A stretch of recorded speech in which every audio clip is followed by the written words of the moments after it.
13 minutes. That's all it took for a woman to disappear. Not at night, not on a road, inside her own salon. In the middle of the day, a customer walked out. Everything was normal. No noise, no struggle. But when the next person arrived, the door was locked. Her car was still outside. Her phone, her keys, her lunch, all untouched, as if she had just stepped away and never came back. Patrice Endres was gone.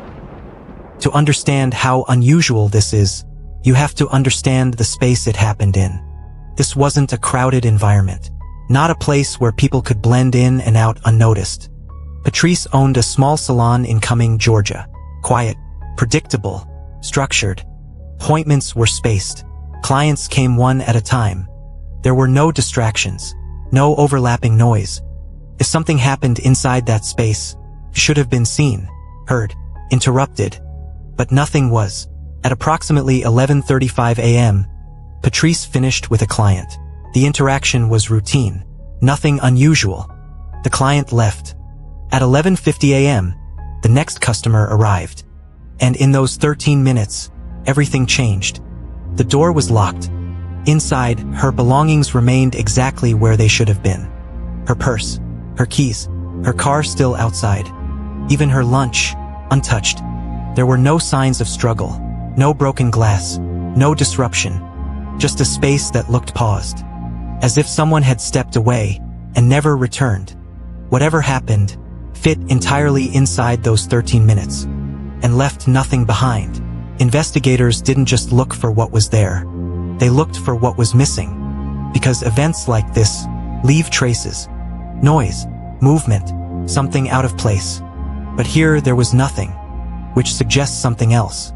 Control, speed, precision, not chaos. And that changes the nature of the question.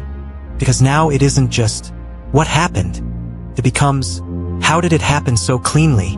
The more the timeline was examined, the harder it became to accept this as random. Because random doesn't follow structure. Random doesn't wait for empty spaces. And random doesn't align perfectly with a 13-minute gap, which raises a different possibility. That this moment wasn't discovered. It was chosen. Because to act inside a window like that, you would need to know it existed.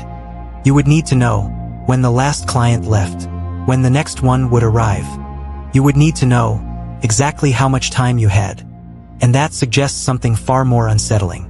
That someone may have been watching her long before that day. If that's true, then the disappearance didn't begin in those 13 minutes.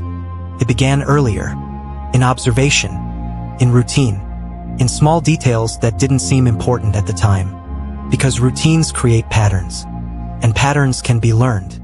Which means this wasn't just about opportunity. It may have been about preparation. And if someone was prepared, then this wasn't a moment of chance. It was a moment of execution. As investigators looked beyond the scene, attention shifted toward the people closest to her. Patrice had recently remarried. Her husband, Rob Endres, became part of the investigation. Not because of direct evidence, but because of how cases like this work. When something doesn't make sense, you look at what's closest. There were interviews, statements, moments that raised questions without providing answers. Nothing that proved involvement, but nothing that fully settled concern either.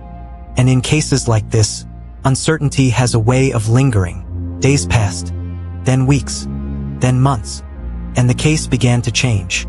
From something active to something unresolved. There were no confirmed sightings, no communication, no indication that Patrice had chosen to leave. It was as if her timeline had ended in the middle of an ordinary day, and nothing after that could reconnect to it. Then, nearly 600 days later, there was a discovery. Human remains in a wooded area.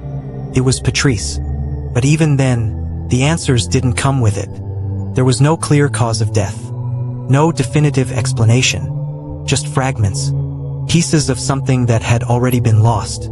And without the beginning, the ending couldn't be understood.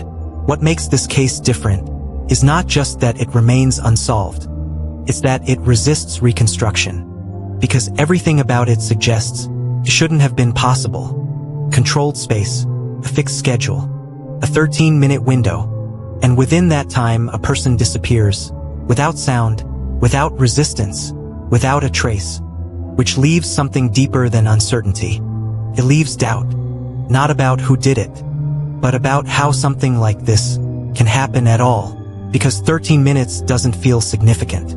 It's a gap and a pause, something you don't notice, until something happens inside it.